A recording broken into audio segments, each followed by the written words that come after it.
El olor a papel viejo, a cuero curado y a la tinta seca de siglos, impregnaba el aire del pequeño taller en el corazón de Sevilla. Era el único universo que Clara Montes, a sus 25 años, realmente conocía. La luz dorada de la tarde se filtraba por una claraboya alta, iluminando las motas de polvo que danzaban como espíritus ancestrales sobre su mesa de trabajo. Sus manos, pálidas y esbeltas, se movían con una delicadeza reverencial sobre el lomo de un incunable del siglo XVII, suturando con hilo de lino una herida abierta por el tiempo. Cada gesto era preciso, medido, un ritual de devoción que insuflaba vida a lo que estaba a punto de morir. Clara era una restauradora de historias ajenas, una guardiana de pasados que no le pertenecían, mientras el suyo propio se desvanecía en la quietud de aquellos muros, tan silencioso y frágil como las páginas que salvaba.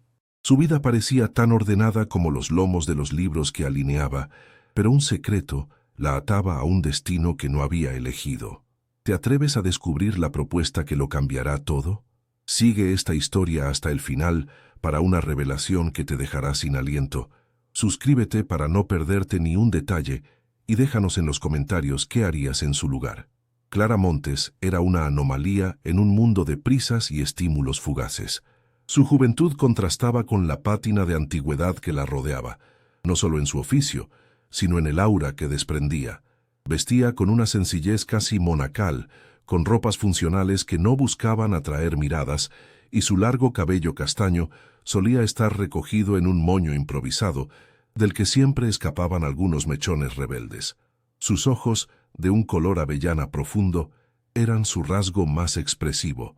En ellos se acumulaba una melancolía serena, la sabiduría de quien ha aprendido a observar más que a vivir. No había en ella la chispa despreocupada de su edad, sino una gravedad que la hacía parecer mayor. Era la clase de mujer que pasaba desapercibida en una multitud, no por falta de belleza, sino por una elección inconsciente de volverse invisible, de ocupar el menor espacio posible en un mundo que sentía ajeno y abrumador. Su virginidad no era una bandera ni un voto, sino una fortaleza silenciosa, construida con los ladrillos del deber. Primero fue la enfermedad larga y costosa de su padre, un hombre que le había legado el amor por los libros y un taller al borde de la quiebra. Tras su muerte, la responsabilidad recayó enteramente sobre sus hombros, transformándose en el cuidado constante de su madre, una mujer cuya salud frágil se había convertido en una jaula de cristal para ambas. Los días de Clara transcurrían en un ciclo inmutable, del taller a la casa, de la casa al taller. Las noches las pasaba velando el sueño ligero de su madre, escuchando el tic-tac del reloj del salón que marcaba un tiempo que no avanzaba, sino que se repetía. El amor, el deseo, la simple curiosidad por el contacto de otra piel eran lujos de otras vidas, fantasías leídas en novelas de épocas pasadas. A menudo, al caer la noche, se asomaba a la ventana de su pequeña habitación, que daba a un patio interior lleno de geranios mustios. Desde allí oía los ecos de la vida que bullía fuera, las risas de parejas paseando por la calle, la música que se escapaba de un bar cercano, las conversaciones animadas que el viento traía hasta ella. No sentía envidia, sino una profunda y dolorosa desconexión, como si viera una película de una existencia que jamás podría protagonizar. Se preguntaba cómo sería sentir el peso de una mano masculina en la cintura, la electricidad de una mirada sostenida más de la cuenta, la libertad de tomar una decisión que solo le afectara a ella. Ese vacío no era estridente, sino un murmullo constante en el fondo de su alma, un recordatorio perpetuo de todos los capítulos de su vida que permanecían en blanco, esperando una tinta que nunca llegaba. La amenaza era tan real y tangible como el montón de sobres con membrete del banco que se acumulaban en un cajón de la cocina.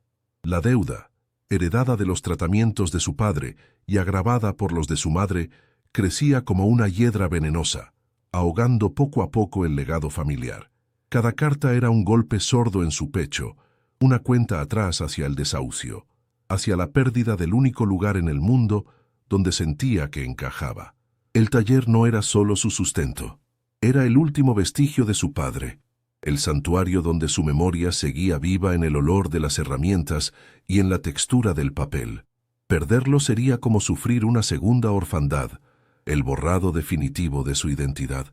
La presión la asfixiaba lentamente, obligándola a trabajar hasta la extenuación por una cantidad que nunca era suficiente para calmar a la bestia del embargo.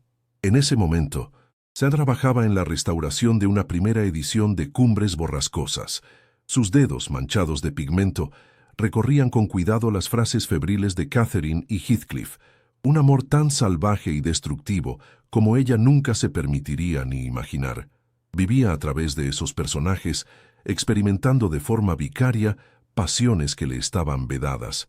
Remendaba las páginas que hablaban de tormentas emocionales, de decisiones irrevocables y de un deseo que consumía el alma, mientras su propia existencia era un remanso de contención y sacrificio.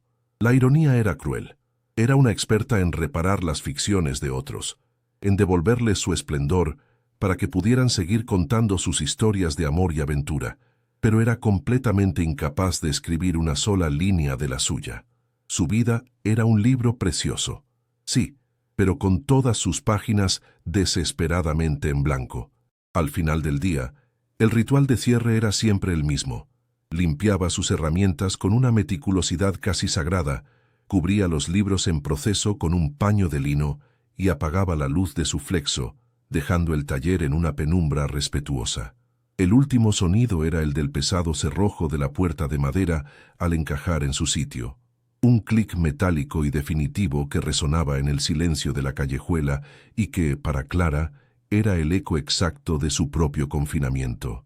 Por un instante, se quedó mirando su reflejo en el cristal oscuro del escaparate, una silueta pálida y borrosa, atrapada entre el mundo tangible de sus libros y la vida vibrante de Sevilla que comenzaba a despertar con las luces del anochecer. Era una espectadora, una sombra esperando un amanecer que no sabía si llegaría a ver. El regreso a casa era un viaje a través de una muralla invisible. El taller de Clara se encontraba en el laberinto del casco antiguo, pero su hogar estaba al otro lado del río, en el corazón de Triana. No la Triana turística de las postales, sino la de los patios de vecinos, la ropa tendida en los balcones y el olor a guiso casero flotando en el aire. Cada tarde, al cruzar el puente, sentía cómo abandonaba un mundo de silencio y concentración para entrar en otro de vida bulliciosa que, paradójicamente, la hacía sentir aún más sola. Observaba a las familias pasear, a los niños jugar en las plazoletas, a los ancianos sentados en sus sillas de Anea comentando el día. Ella pasaba entre ellos como un fantasma, con la mirada baja y el paso apresurado, una pieza que no encajaba en el vibrante mosaico del barrio. La casa familiar era un piso bajo, oscuro y perpetuamente fresco, incluso en los veranos más inclementes de Sevilla. El aire estaba impregnado de un olor dulzón y estancado, una mezcla del aroma a manzanilla que su madre bebía a todas horas, el de los medicamentos en la mesilla de noche y el de los muebles de madera oscura que no se habían movido en 30 años. Todo era pulcro, ordenado hasta el extremo, pero carecía de vida. Era un santuario dedicado a la enfermedad y al recuerdo. Las fotografías en blanco y negro de su padre y de sus abuelos parecían vigilar desde las paredes, testigos mudos de un linaje de deber y sacrificio que ahora recaía sobre ella. Cada objeto, desde el tapete de ganchillo sobre la televisión hasta la vajilla de loza en la alacena, era un eslabón de la cadena que la ataba a ese lugar. Su madre, Isabel, reinaba desde un viejo sillón orejero que se había convertido en su trono y su celda. Era una mujer consumida por dolencias reales e imaginarias, cuya fragilidad era su arma más poderosa. Su voz, siempre lánguida y quejumbrosa, dictaba el ritmo de la casa. Clarita, hija, ¿me traes un poco de agua? Tengo la garganta seca. Clarita, corre las cortinas, que la luz me molesta en los ojos. No eran órdenes, sino súplicas envueltas en una capa de victimismo que hacían imposible la negativa. Su amor por Clara era genuino, pero posesivo y asfixiante.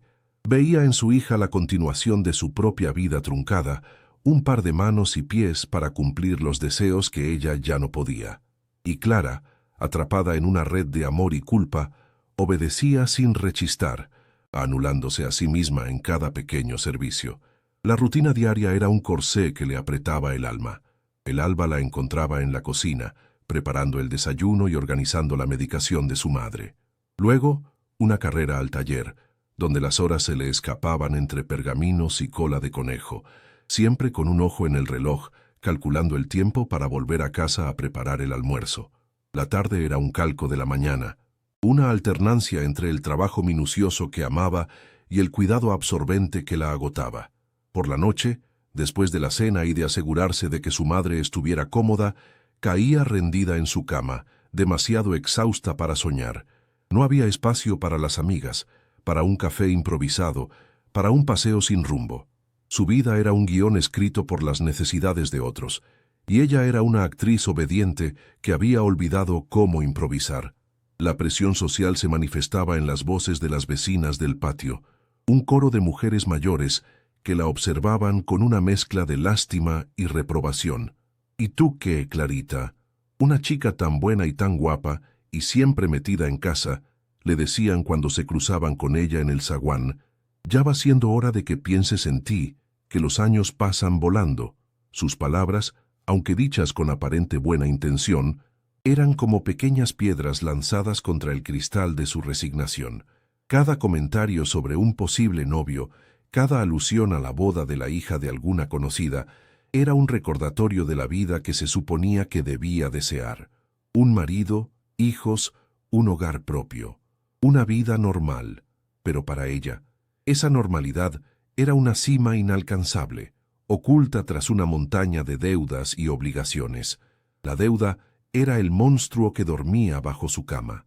Por las noches, cuando el silencio se apoderaba de la casa, Clara se sentaba en la mesa de la cocina con los extractos del banco extendidos ante ella. Los números rojos parecían burlarse de sus esfuerzos, una marea creciente que amenazaba con ahogarlo todo.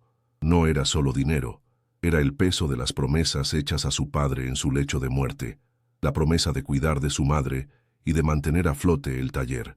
Cada euro que gastaba en medicinas o en facturas era un euro que no iba a amortizar el préstamo.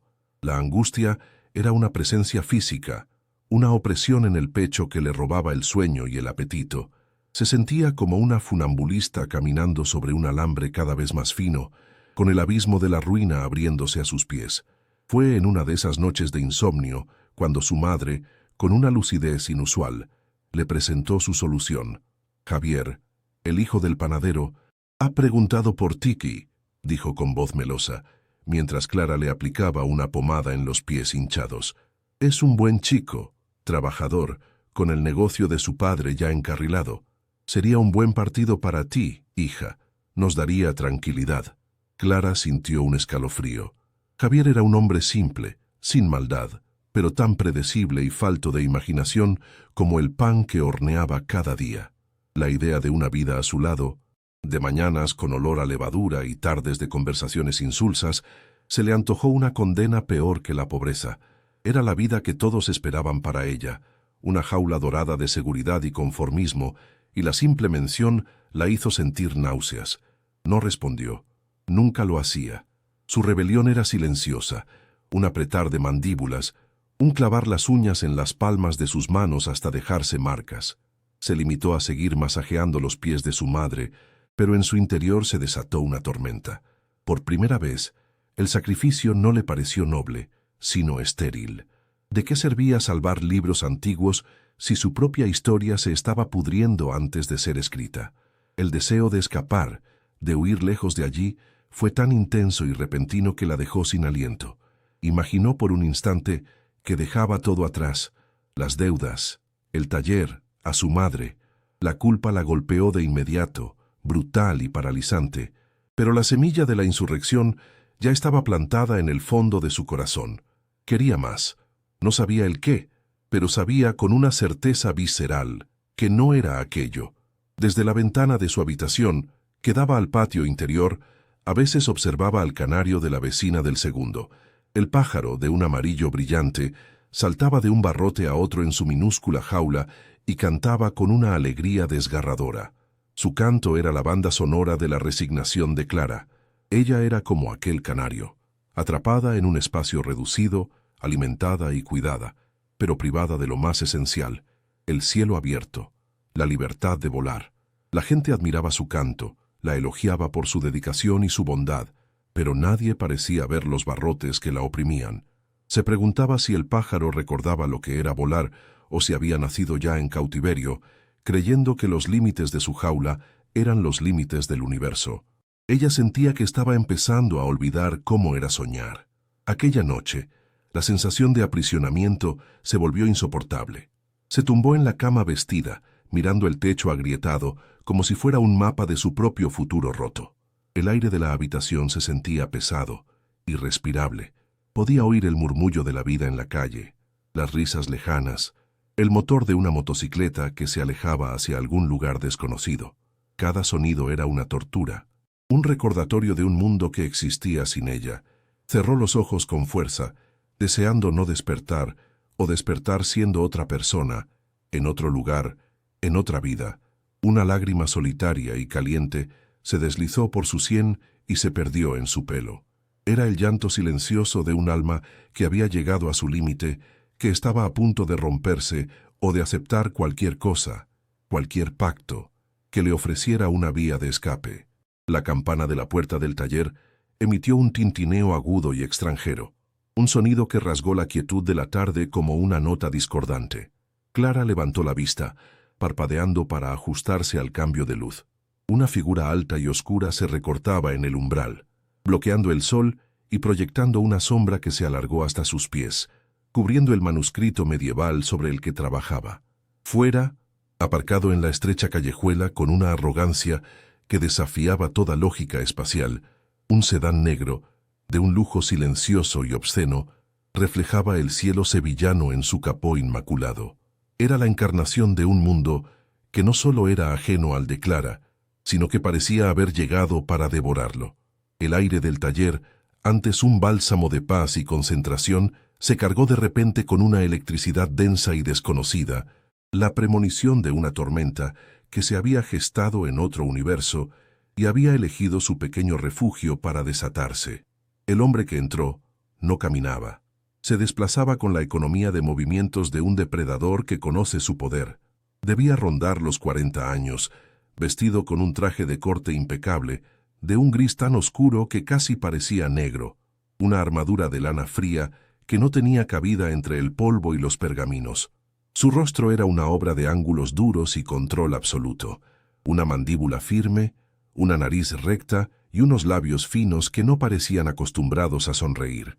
Pero eran sus ojos los que capturaron a Clara, de un azul tan pálido y gélido que parecían fragmentos de un glaciar. La observaron sin curiosidad, con una intensidad analítica que la desnudó capa por capa, evaluando su ropa sencilla, sus manos manchadas de tinta, el moño deshecho sobre su nuca. Se sintió instantáneamente inadecuada, una reliquia polvorienta ante el brillo del acero pulido. Era Damián Balbuena, aunque ella aún no lo supiera. «Clara Montes», afirmó él, sin inflexión de pregunta. Su voz era grave y resonante, un instrumento afinado para el mando, desprovisto de cualquier calidez. «Me han hablado de su habilidad. Soy Damián Balbuena. Estoy interesado en tasar una colección privada de incunables». Cada palabra era precisa, un proyectil disparado con un objetivo claro. Clara se levantó, limpiándose instintivamente las manos en el delantal, un gesto inútil que solo acentuó su nerviosismo. Asintió, incapaz de articular una frase completa. La razón de su visita era plausible, incluso un honor, pero algo en su presencia le decía que los libros eran un mero pretexto. Sentía su mirada como un peso físico, una presión que le dificultaba la respiración. Él no había venido a ver libros antiguos, había venido a verla a ella, y esa certeza le provocó un escalofrío que nada tenía que ver con la penumbra del taller. Le hizo un gesto para que la siguiera a la trastienda, donde guardaba las piezas más valiosas. Mientras ella sacaba con cuidado un volumen forrado en piel de cabra, sentía la mirada de Damián fija en su espalda. No observaba el libro que ella le ofrecía, sino sus gestos, la delicadeza reverencial con la que sus dedos trataban el objeto. Era un escrutinio frío, desapasionado, como el de un científico que estudia un espécimen raro. Estaba tasando algo, sí, pero no el valor monetario del manuscrito. Estaba midiendo su compostura, su devoción, su aparente aislamiento del mundo exterior. Clara se giró y sus miradas se encontraron por un instante. En sus ojos no había admiración por el arte, sino el cálculo de un estratega.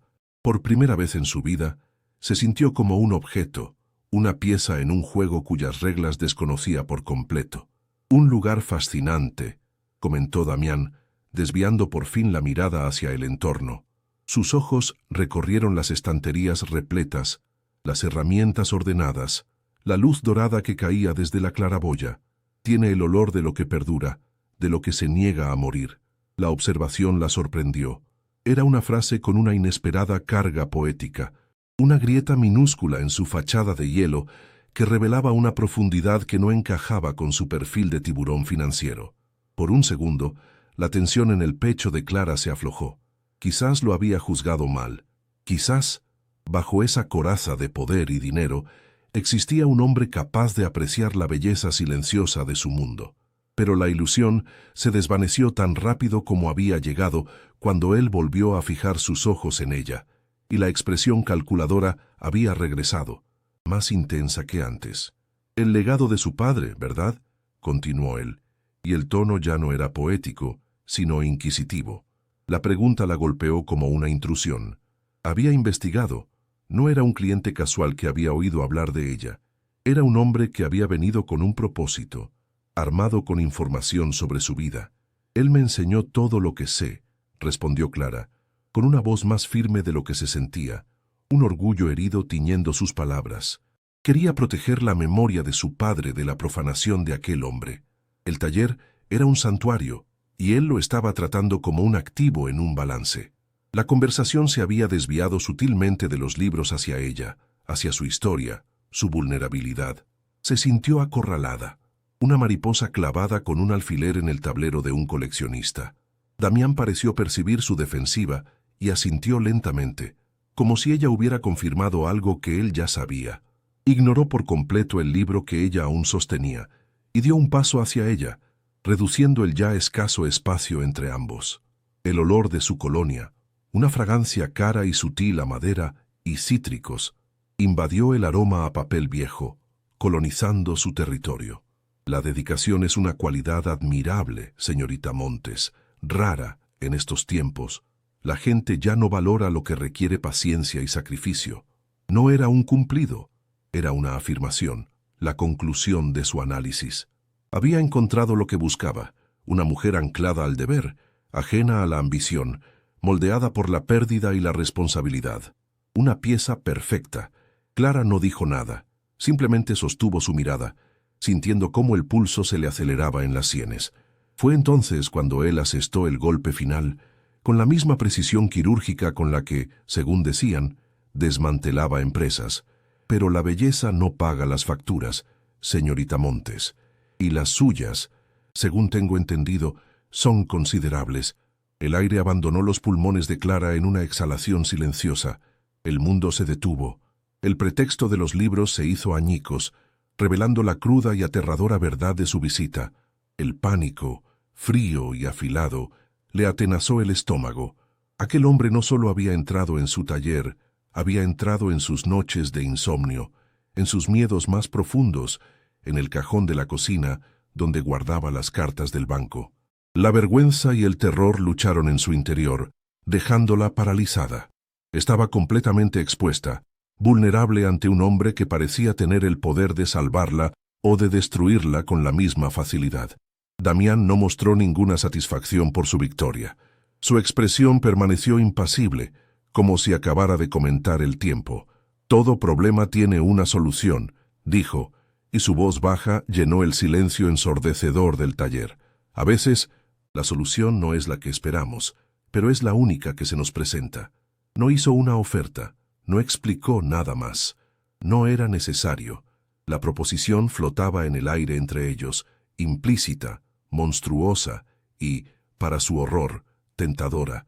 Era un pacto con el diablo. y el diablo llevaba un traje a medida y tenía los ojos de un invierno perpetuo. La miró una última vez, una mirada larga y profunda que pareció sellar un acuerdo tácito, antes de darse la vuelta y caminar hacia la puerta. Se marchó tan bruscamente como había llegado.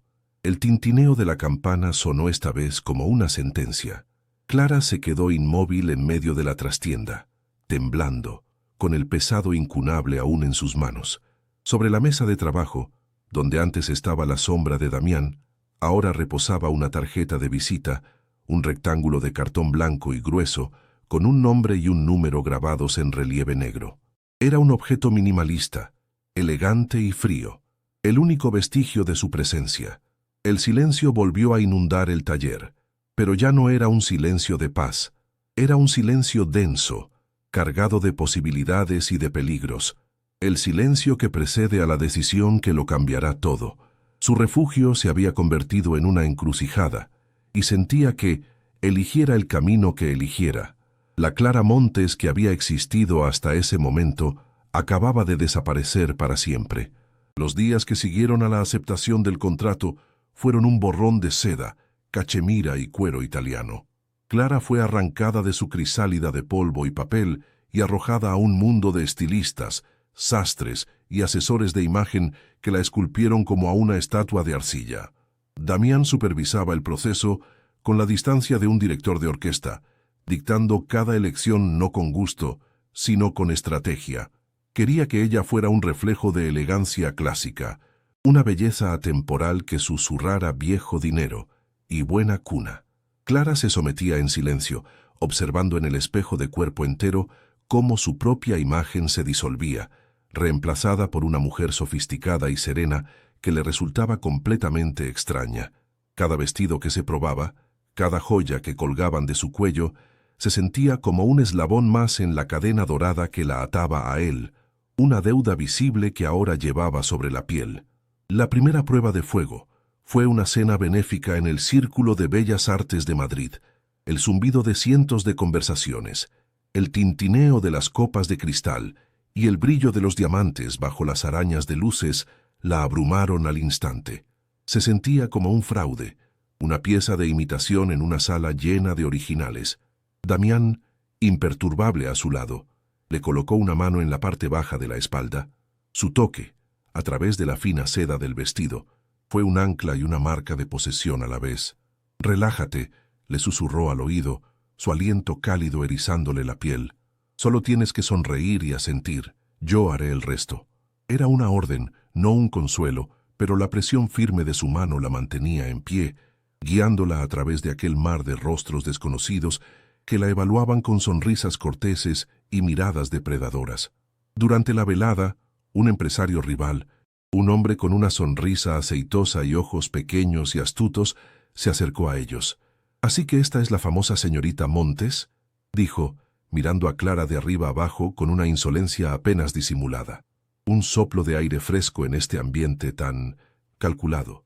«Dígame, querida, ¿a qué se dedica cuando no está deslumbrando a la alta sociedad?». La pregunta era una trampa, una forma de exponer su origen humilde. Clara se quedó sin palabras, sintiendo cómo el rubor le subía por el cuello. Antes de que pudiera balbucear una respuesta, Damián intervino, su voz suave como el terciopelo, pero con un filo de acero.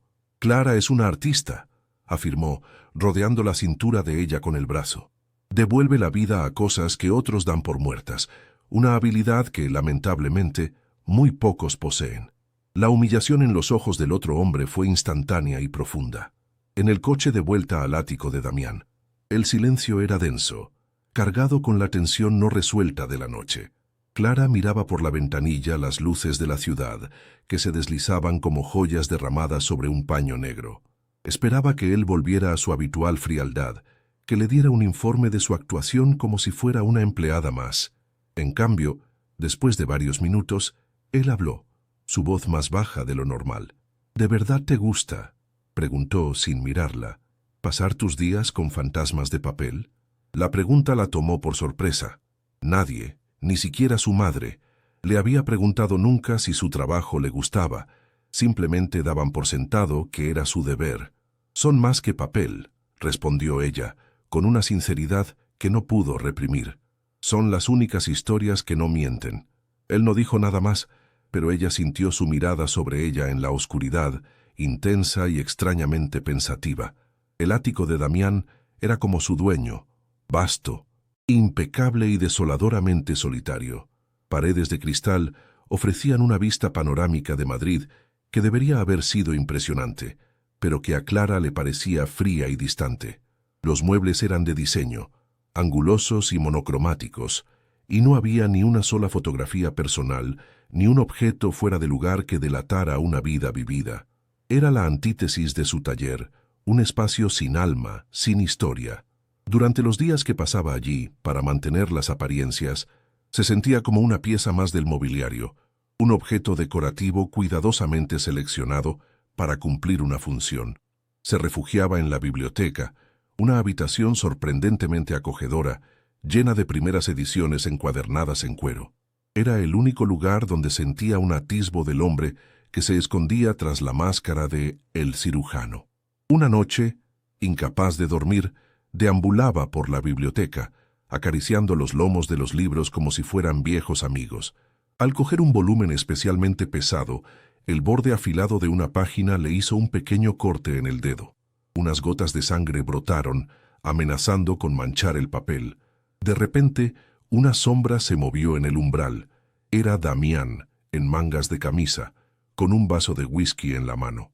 Vio la sangre y, sin decir palabra, dejó el vaso, fue a un baño cercano y regresó con un pequeño botiquín. Tomó su mano con una delicadeza que la dejó sin aliento. Sus dedos, largos y cálidos, eran sorprendentemente gentiles al limpiar la herida y aplicar un desinfectante. El escozor del alcohol no fue nada comparado con la corriente eléctrica que recorrió el brazo de Clara ante su contacto. Mientras él envolvía su dedo con una tirita, sus cabezas casi se tocaron. Clara podía oler el aroma a whisky en su aliento, mezclado con su colonia.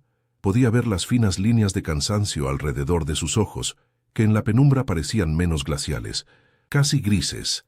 Por un instante, el contrato, el dinero y el engaño se desvanecieron, y solo quedaron un hombre y una mujer en el silencio de la noche, unidos por un gesto de cuidado tan simple como profundo. Él levantó la vista, y sus miradas se encontraron. El mundo pareció detenerse. Vio en sus ojos una vulnerabilidad fugaz, una fisura en la armadura que le permitió vislumbrar el abismo de soledad que había dentro. Fue un momento tan íntimo y real que la asustó más que toda su frialdad anterior. Él soltó su mano bruscamente, como si se hubiera quemado, y retrocedió un paso. «Deberías tener más cuidado», dijo, y su voz había recuperado su tono gélido, rompiendo el hechizo. «Eres una inversión. No puedo permitir que te dañes». Las palabras fueron como una bofetada. La había devuelto a su lugar, recordándole que ella no era una mujer para él, sino un activo, una cláusula en un contrato. La herida en el corazón de Clara dolió mucho más que el corte en su dedo. Se sintió estúpida y ingenua por haber creído ver algo más en su gesto. Sin decir nada, se dio la vuelta y huyó a su habitación, con las mejillas ardiendo de humillación. Se metió en la cama, pero el fantasma de su tacto, la calidez de sus dedos sobre su piel, permaneció con ella, una tortura que la mantuvo despierta hasta el amanecer, debatiéndose entre el resentimiento y un anhelo que no se atrevía a nombrar. A partir de esa noche, la dinámica entre ellos se volvió un campo de minas. Damián parecía arrepentido de su momento de debilidad y se esforzaba por mantener una distancia profesional, subrayando constantemente la naturaleza transaccional de su relación. Sin embargo, Clara comenzó a notar las inconsistencias. Lo veía observándola cuando creía que ella no se daba cuenta, con una expresión indescifrable en el rostro. En las cenas públicas, su mano en su espalda a veces se demoraba más de lo necesario, sus dedos trazando círculos casi imperceptibles sobre la tela de su vestido. Eran pequeños gestos contradictorios, migajas de una emoción que él se negaba a reconocer, pero que se filtraba a través de sus defensas. Y cada una de esas migajas alimentaba una peligrosa esperanza en el corazón de Clara. Ella, por su parte, estaba atrapada en un torbellino emocional. El hombre que la había comprado y que la trataba como una propiedad Era también el hombre que la había defendido con ferocidad y curado su herida con ternura. Odiaba la dependencia que sentía hacia él, la forma en que su estado de ánimo fluctuaba con una simple mirada o una palabra suya, pero para su horror, también empezó a desear su cercanía. Anhelaba esos raros momentos en los que la fachada se rompía y podía ver al hombre herido que había debajo. El deseo, una fuerza que había mantenido dormida toda su vida, despertaba ahora con una violencia que la aterrorizaba. Era un deseo por lo prohibido, por el hombre que representaba todo lo que ella despreciaba y al mismo tiempo todo lo que secretamente anhelaba: poder, experiencia, una salida a su vida gris. El dilema moral la consumía. Cada sonrisa ensayada, cada mentira susurrada a los socios de Damián, se sentía como una traición a sí misma, a los valores que su padre le había inculcado. Había vendido su integridad por seguridad financiera, pero el precio era más alto de lo que había imaginado. Estaba perdiendo el control no solo de su vida, sino de sus propios sentimientos. Se había convencido de que podía mantener su corazón a salvo, de que podía interpretar su papel sin dejar que la afectara. Pero se había equivocado. Damián Balbuena no era solo su carcelero.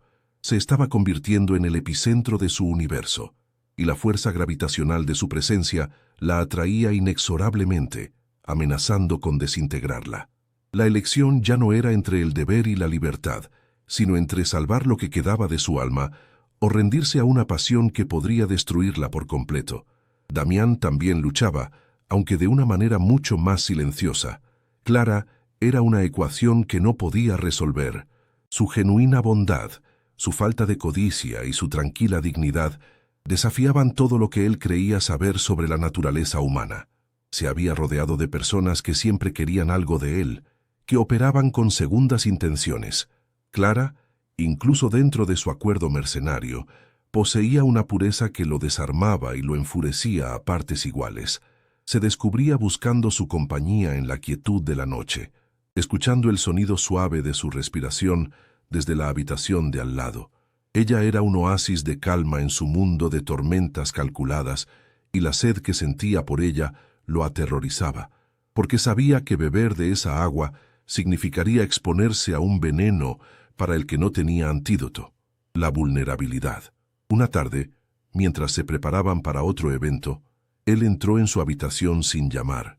Ella estaba frente al espejo, ajustándose un collar de zafiros que él le había regalado, una pieza exquisita y fría que combinaba con el color de sus ojos. Por un momento, él se quedó quieto en el umbral, observándola. En su reflejo, sus miradas se cruzaron. No había cálculo en sus ojos en ese instante, solo una intensidad cruda, casi dolorosa. Caminó lentamente hacia ella hasta quedar a su espalda. Sus manos subieron para ayudarla con el broche, y sus dedos rozaron la piel sensible de su nuca. Clara contuvo el aliento, su pulso martilleando en sus oídos. Podía sentir el calor de su cuerpo a través de la tela de su vestido, una presencia abrumadora que la envolvía por completo. «El azul te sienta bien», murmuró él, su voz un ronroneo grave cerca de su oído. «Resalta la inocencia de tus ojos».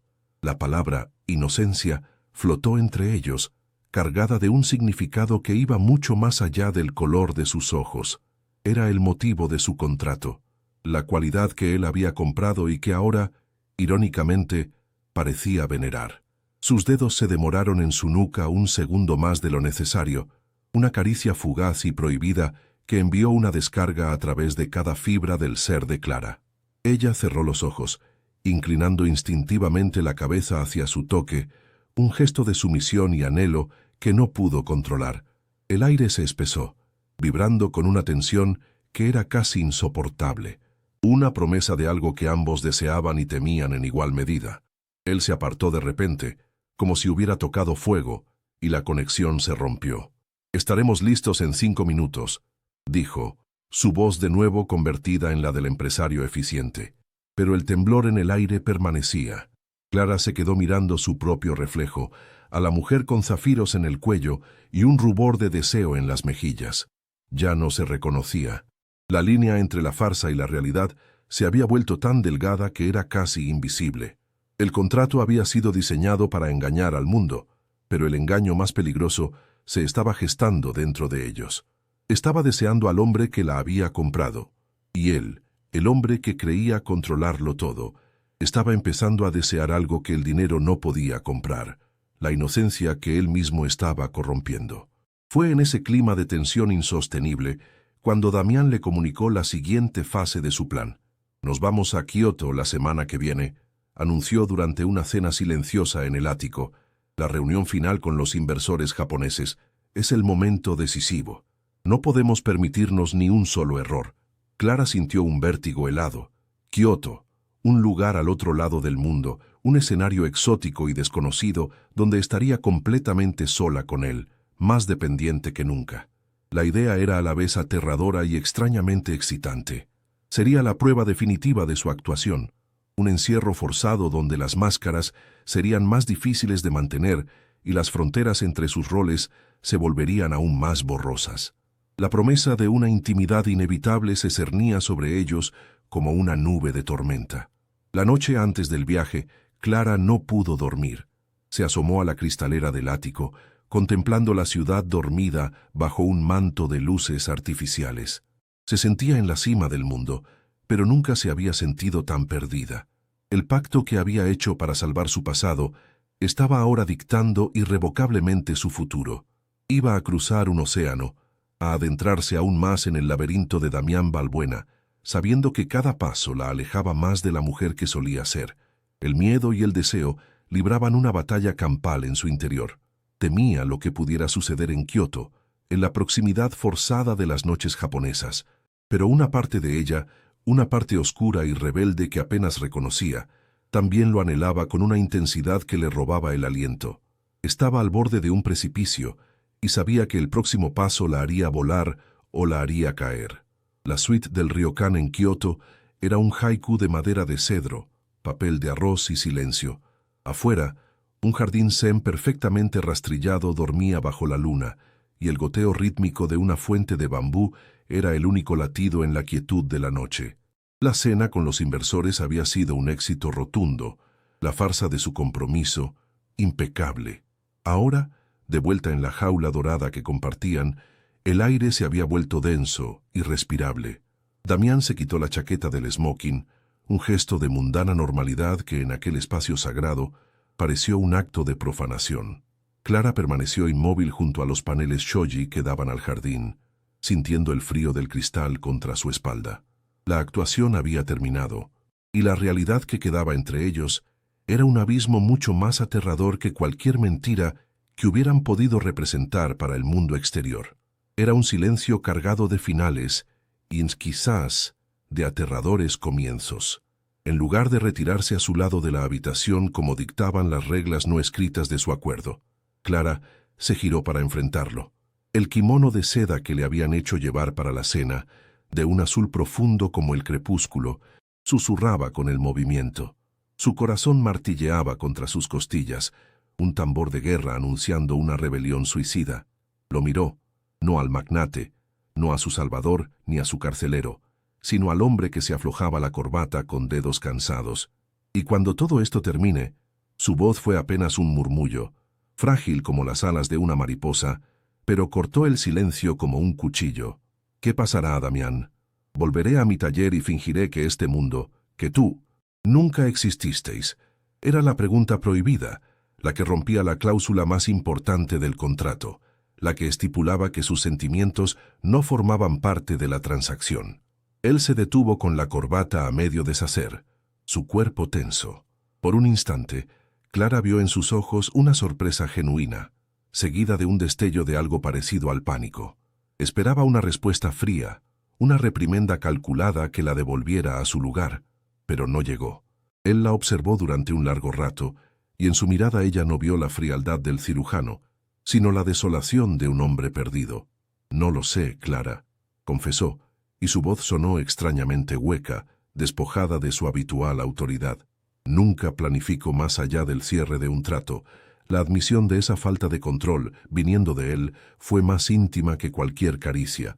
Era una grieta en la armadura, una invitación a un territorio inexplorado y peligroso. El espacio entre ellos, antes un abismo, se convirtió en un campo magnético que la atraía inexorablemente hacia él. Él dio un paso, luego otro. Se movió con una lentitud deliberada, como si caminara sobre un hielo muy fino, temiendo que cualquier movimiento brusco pudiera romper el frágil momento que se había creado entre ellos. Clara no retrocedió.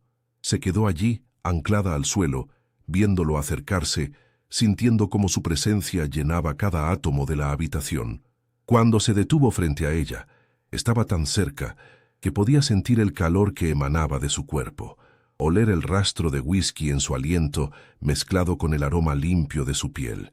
Levantó una mano, no para tocarla, sino para rozar con la yema de los dedos uno de los crisantemos de plata bordados en su kimono. El gesto fue de una reverencia tan inesperada que a Clara se le cortó la respiración. Estaba adorando el disfraz, la jaula que él mismo había construido para ella. «Me has complicado la vida, Clara Montes», susurró él, y sus ojos azules, por una vez, no eran de hielo, sino de un mar tormentoso. Entonces bajó la cabeza y la besó. No fue un beso de pasión arrolladora, sino de una desesperación contenida, un acto de rendición. Sus labios, al principio, fueron tentativos, casi tímidos, como si pidieran un permiso que sabía que no tenía derecho a solicitar. Pero cuando Clara, en un impulso que nació de lo más profundo de su ser, entreabrió los suyos y le devolvió el beso, la contención se hizo añicos. Se convirtió en un beso profundo, hambriento, un diálogo febril de dos almas solitarias que habían dejado de luchar contra una verdad innegable. Era el sabor de la soledad de él y el de la sed de ella, mezclándose en una comunión devastadora que sellaba su destino.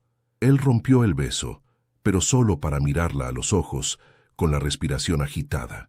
En su rostro había una vulnerabilidad que la dejó sin aliento. Sin decir palabra, la levantó en brazos como si no pesara nada. El mundo de Clara se inclinó, y su única ancla era la fuerza de sus brazos, el latido de su corazón contra su pecho. La llevó hacia el futón bajo que habían extendido sobre el tatami, mientras él se desabrochaba la camisa, revelando un torso esculpido por una disciplina de hierro. La enormidad de lo que estaba a punto de suceder la golpeó con una fuerza física. Su poder, su experiencia, el abismo que los separaba, todo se manifestó en su cuerpo desnudo bajo la luz de la lámpara de papel. El pánico, puro e infantil, se apoderó de ella. «Eso no va a caber», susurró, las palabras escapando de sus labios antes de que pudiera detenerlas, una confesión de su virginidad literal y metafórica. Damián se detuvo, y en lugar de la impaciencia o la arrogancia que ella podría haber esperado, una sonrisa lenta, indescifrable y extrañamente gentil se dibujó en su rostro. Se inclinó sobre ella, apoyándose en sus codos para no aplastarla con su peso, y le apartó un mechón de pelo de la cara. «Seré cuidadoso», prometió, y su voz fue un juramento grave y profundo que vibró en el alma de Clara. Y lo fue. Cada caricia, cada beso, fue una exploración lenta, un mapa que trazaba sobre su piel virgen. Le enseñó el lenguaje del deseo con una paciencia infinita, esperando a que el miedo de ella se transformara en curiosidad, y la curiosidad en un anhelo abrasador. Cuando finalmente la hizo suya, el dolor agudo fue eclipsado por una sensación abrumadora de plenitud, de conexión, como si dos piezas rotas de un mismo todo hubieran encontrado por fin su lugar. En el clímax del acto, Clara sintió algo más que su propia liberación. Sintió la de él. La máscara del cirujano se desintegró por completo. Vio en sus ojos cerrados una agonía que no era física, sino espiritual. Escuchó su propio nombre salir de sus labios, no como una palabra, sino como un rezo ahogado, una súplica. Sus movimientos perdieron su control calculado y se volvieron desesperados, los de un hombre que no estaba tomando, sino buscando refugio, buscando la absolución en el único lugar puro que había encontrado en su mundo corrupto. En ese instante, Clara comprendió la verdad más profunda de su contrato. Él no había comprado su inocencia para exhibirla, sino para poder destruirla él mismo, para profanar la única cosa que le recordaba la fe que había perdido. Pero en el acto de destruirla, ella lo había desarmado a él. Cuando el temblor de sus cuerpos se calmó, él no se apartó. Se derrumbó a su lado, atrayéndola hacia su pecho, envolviéndola en sus brazos con una posesión protectora. El silencio que cayó entre ellos ya no era tenso, sino sagrado. Clara apoyó la cabeza en su hombro, escuchando el ritmo errático de su corazón mientras volvía a la calma. Podía sentir el temblor que aún recorría el cuerpo de él, las secuelas de una batalla que había librado contra sí mismo y que, de alguna manera, había perdido. Él le acariciaba el pelo, sus dedos enredándose en los mechones con una ternura que desmentía toda su reputación. Habían transgredido todas las reglas, habían quemado el contrato y bailado sobre sus cenizas. Y en la quietud del después solo quedaba la verdad desnuda de dos personas irreparablemente unidas por una herida compartida. Al cabo de un largo rato, él habló, su voz ronca contra el oído de ella. «Nadie», comenzó, y tuvo que detenerse para tragar saliva. «Nadie me había mirado nunca como si no fuera una suma de ceros en una cuenta bancaria». No era una disculpa ni una declaración de amor, pero para Clara fue más significativo que ambas cosas.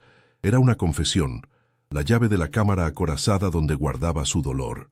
Ella le había dado su cuerpo, su inocencia, pero él, a cambio, le había entregado el fragmento más custodiado de su alma. El amanecer comenzó a teñir de gris los paneles de papel de arroz, anunciando un nuevo día. Nada estaba resuelto. El futuro era un lienzo en blanco, más incierto y aterrador que nunca. Pero mientras yacía en los brazos del hombre que se suponía que debía engañar, Clara supo que ya no era una restauradora de historias ajenas. Por primera vez en su vida, acababa de escribir la primera e indeleble línea de la suya. El amanecer en Kioto no trajo consigo la paz del jardín zen, sino la fría claridad de la transgresión. La luz pálida se filtraba a través de los paneles de papel, dibujando barras de plata sobre el tatami y sobre los cuerpos entrelazados. Clara despertó primero, sintiendo el peso del brazo de Damián sobre su cintura como una marca de propiedad y a la vez como el ancla que la había mantenido a flote durante la tormenta de la noche. Él dormía con una expresión despojada de su habitual control, casi vulnerable, pero el aire entre ellos ya no era de intimidad, sino de una incomodidad palpable.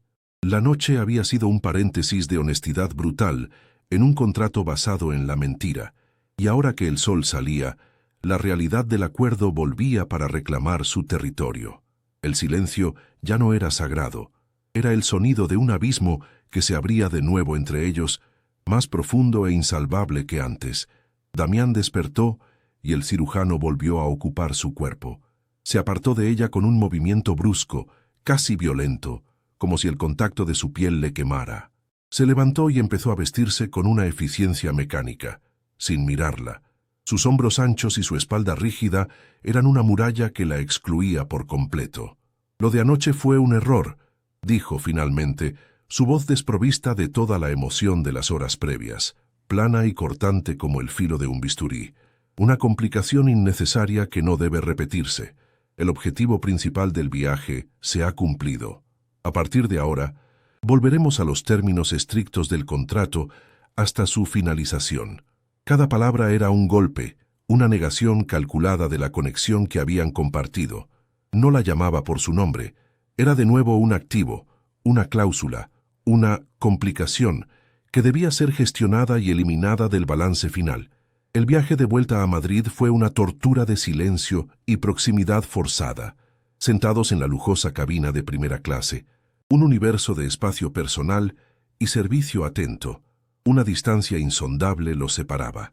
Clara miraba por la ventanilla las nubes que se extendían como un mar blanco e infinito, sintiéndose tan a la deriva como ellas. El hombre a su lado era un extraño, una efigie de hielo que leía informes económicos en una tableta con una concentración impenetrable. Intentó recordar la ternura de sus manos, la desesperación en su voz al susurrar su nombre, pero esos recuerdos parecían pertenecer a otra vida, a un sueño febril del que acababa de despertar bruscamente. Sentía una vergüenza ardiente, no por lo que había hecho, sino por haber creído, aunque fuera por un instante, que aquello podría haber significado algo más que una simple transacción carnal. Al llegar al ático, La frialdad del mármol y el cristal pareció contagiarse al aire. Damián ni siquiera se quitó el abrigo. Colocó su maletín sobre la mesa del comedor y la miró con la impersonalidad de un jefe despidiendo a un empleado. «He ordenado la transferencia del resto del importe acordado a tu cuenta», anunció su tono final y ejecutivo. «Ya no es necesario que permanezcas aquí. El consorcio japonés ha firmado el preacuerdo. Tu parte del trato está prácticamente cumplida. Puedes volver a Sevilla cuando quieras». No hubo un gracias ni una disculpa, ni una sola palabra que reconociera la intimidad que habían compartido. Era un despido. La había utilizado para sus fines y ahora, una vez conseguido el objetivo, la desechaba con la misma eficiencia con la que había gestionado toda la operación. La jaula dorada se había abierto, pero la libertad se sentía como un exilio. De vuelta en Sevilla, el olor a papel viejo y a cola de encuadernar del taller la recibió como un abrazo de un fantasma. Todo estaba exactamente como lo había dejado, un microcosmos de orden y silencio que ahora le parecía asfixiante. Sobre su mesa de trabajo, la primera edición de Cumbres Borrascosas esperaba pacientemente, con sus páginas llenas de una pasión destructiva que ahora comprendía demasiado bien. El dinero estaba en su cuenta, una cifra obscena que resolvía todos sus problemas materiales, pero que pesaba en su alma como una piedra. Había salvado el legado de su padre, pero sentía que había vendido una parte irrecuperable de sí misma en el proceso. Miró sus manos, las mismas manos que habían reparado libros centenarios y que habían acariciado la piel de Damián Balbuena, y por primera vez en su vida no se reconoció en ellas. Mientras tanto, en Madrid, Damián se ahogaba en la victoria. El ático, su fortaleza de soledad y control, se había convertido en una prisión resonante. Cada rincón le recordaba a ella. El libro que había dejado a medio leer en la biblioteca, el eco de su risa nerviosa durante una cena, el leve perfume floral que su presencia había dejado en el aire y que su eficiente servicio de limpieza no había logrado erradicar del todo. Se sirvió un whisky, pero el licor no quemó la memoria de su sabor. Cerró el trato de su vida, aseguró el futuro de su imperio, pero se sentía más en bancarrota que nunca. Había seguido la única regla que su pasado le había enseñado: nunca mostrar debilidad, nunca sentir, y al hacerlo, había extirpado de su vida la única cosa auténtica que había encontrado. El silencio de su éxito era ensordecedor. Clara tuvo que enfrentarse a su madre. La mentira se desmoronó con una facilidad patética. Inventó una historia sobre un desacuerdo fundamental, una ruptura civilizada con un hombre demasiado absorbido por su trabajo. Su madre, aunque decepcionada por la pérdida de un yerno tan ventajoso, se sintió inmensamente aliviada cuando Clara le mostró el extracto bancario, una generosa compensación por las molestias que Damián le había dado. Ver la alegría sin adulterar en el rostro de su madre, la desaparición instantánea de años de preocupación por las deudas, fue para Clara el momento de mayor soledad. Había comprado la felicidad de su madre con el sacrificio de su propia integridad. La culpa era una compañera constante, un sabor amargo en la boca que ni el éxito de haber salvado su hogar podía endulzar. Se había convertido en una experta en restaurar el pasado, pero había destrozado su propio futuro. Sin embargo, en medio de la culpa y la humillación, algo nuevo comenzó a germinar en su interior. Un día, mientras trabajaba en un manuscrito sobre una botánica del siglo XVIII que había desafiado las convenciones de su época para viajar por el mundo, Clara sintió una extraña afinidad. La mujer del libro había transgredido las normas por su pasión, por el conocimiento. Clara también había cruzado una línea, no por amor al arte, sino por necesidad. Pero el resultado era el mismo. Ya no era la misma. La timidez que la había definido se había resquebrajado, reemplazada por una callada resiliencia. Había mirado al abismo, se había enfrentado a un hombre como Damián y había sobrevivido. El miedo a haberlo destruido todo empezó a transformarse en la conciencia de una nueva fuerza, la de una mujer que había conocido el deseo y el dolor y que ya no se conformaría con vivir entre las páginas de las historias de otros. Damián se sumergió en el trabajo con una ferocidad casi suicida, encadenando reuniones, viajes y adquisiciones hostiles. Se movía por el mundo de las altas finanzas como un espectro, más implacable y distante que nunca. Sus socios y rivales notaron el cambio. El cirujano ya no operaba con fría precisión, sino con una rabia helada, un desprecio por el riesgo que rozaba la autodestrucción. Durante una negociación tensa, un joven abogado se atrevió a apelar a su sentido de la decencia. Damián se rió, un sonido desprovisto de toda alegría. La decencia es el lujo de quienes no tienen nada que perder, espetó, su mirada tan vacía que el joven retrocedió. Estaba reconstruyendo su armadura, placa por placa, pero lo hacía para protegerse de un enemigo que ya estaba dentro.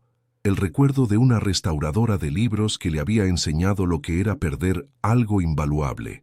Clara pagó la última cuota de la deuda y el taller fue oficialmente suyo, libre de cargas.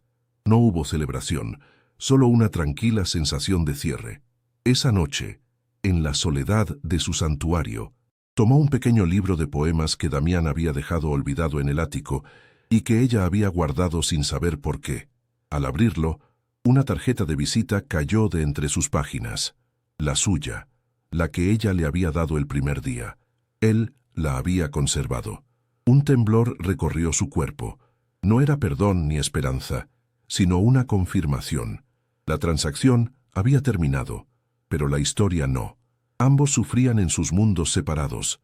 Él, en su cumbre de cristal, ella en su refugio de papel, pero estaban unidos por el hilo invisible de una noche en Kioto. Una noche que los había roto a ambos, pero que también les había mostrado la única pieza que podría volver a unirlos. Pasaron 6 meses. El otoño tiñó de ocres y dorados los geranios del patio, y el aire de Sevilla se volvió más nítido, más melancólico.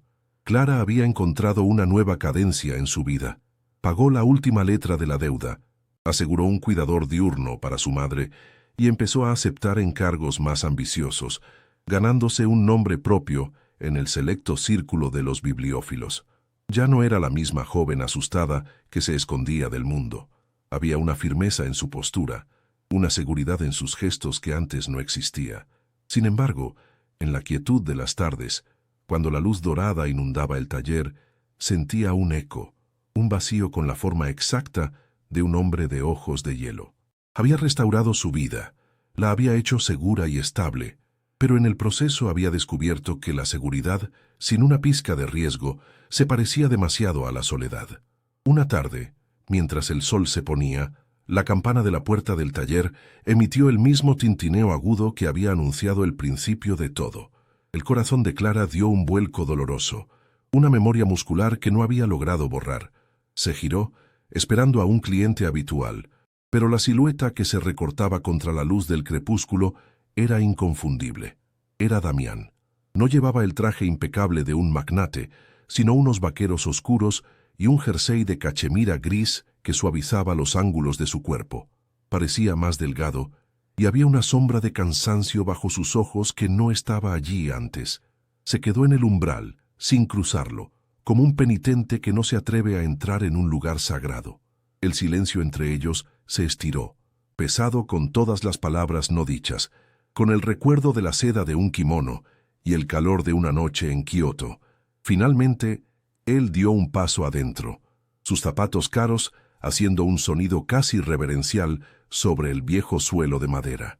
No dijo nada al principio, simplemente dejó que su mirada vagara por el taller, absorbiendo el olor a cuero y a tiempo, como si fuera un hombre sediento encontrando un oasis. Sus ojos se posaron en las manos de Clara, que descansaban sobre un pergamino. Esta vez no temblaban. Él llevaba consigo un pequeño libro, encuadernado en piel azul descolorida, con el lomo casi desprendido y las esquinas gastadas por un uso constante. Lo depositó con una delicadeza infinita sobre el mostrador, justo en el espacio que los separaba. Me dijeron, comenzó, y su voz era más grave, más ronca que como ella la recordaba, que aquí devuelven la vida a lo que otros dan por muerto. Eran sus mismas palabras, pero el cinismo había sido reemplazado por una súplica desnuda. Clara bajó la vista hacia el objeto. No era un incunable de valor incalculable, sino una edición infantil de El Principito. Las páginas estaban onduladas, manchadas por lo que parecían ser antiguas lágrimas. Pudo ver, en los márgenes, una caligrafía infantil que intentaba trazar las letras. Comprendió al instante. Aquello no era un encargo, era una ofrenda. Era su infancia rota, su inocencia perdida, el origen de su dolor, entregado en sus manos para que ella lo juzgara, lo sanara o lo rechazara. Con un gesto lento, rozó la cubierta gastada, sintiendo la textura de una historia mucho más profunda que la del aviador y la rosa. Levantó la vista y lo miró a los ojos. El cirujano había desaparecido. En su lugar había un hombre desarmado, aterrado, ofreciéndole la única pieza de su alma que no estaba en venta. «Necesitará tiempo», dijo ella, y su voz no vaciló. Fue serena, profesional, pero cargada de una compasión que era a la vez un bálsamo y una sentencia. El daño es profundo. Algunas manchas de agua, como estas, nunca desaparecen por completo. Se puede reforzar el papel, consolidar la estructura, pero la cicatriz siempre formará parte de su historia. No hablaba solo del libro, y ambos lo sabían. Él asintió lentamente, una única vez, aceptando sus condiciones. No había un contrato sobre la mesa. No había cifras ni cláusulas, solo la verdad tácita de que la restauración que él buscaba no se pagaba con dinero, sino con paciencia, con confianza, con la voluntad de permitir que alguien viera y tocara las partes más frágiles y dañadas de uno mismo. Era un nuevo pacto, basado no en la mentira, sino en la esperanza de la reparación. Él no preguntó por el precio, simplemente dejó sobre el mostrador una tarjeta con su número de teléfono personal. «Llámame», dijo, su voz apenas un murmullo. Cuando creas que está listo». Se dio la vuelta y se marchó. La campana sonó, pero esta vez no fue el sonido de una condena, sino el de una posibilidad. Clara se quedó sola en la penumbra del taller, con el pequeño libro azul en sus manos. Lo acercó a su pecho, sintiendo el leve calor que aún conservaba de las manos de él. El futuro era una página en blanco, impredecible y aterrador, pero por primera vez sentía que la pluma estaba en su mano. ¿Y tú crees que se pueden restaurar las historias rotas? Si este viaje emocional te ha conmovido, te invitamos a suscribirte, darle a me gusta y compartirlo para que llegue a más almas. Y sobre todo, déjanos un comentario. ¿Qué le dirías a Clara que escribiera en esa primera página en blanco? Tu voz es crucial para nosotros.